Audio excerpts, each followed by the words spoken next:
Hello mga kaigsunan, narito karon sa Sumog Bridge sa Sumog River nga naimutang di sa Lupon mga kaigsunan.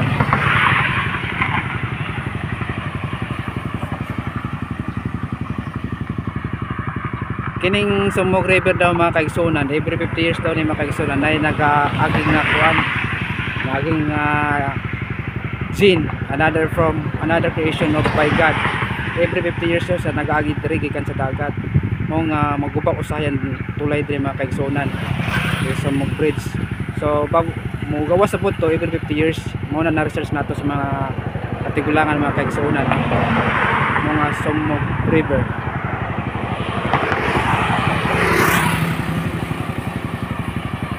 Sa Sumog River mga kaigsunan. So every 50 years daw muagi na siya maglayag, karaan nga layag, magsakay ang mga gin nga gikan sa dagat.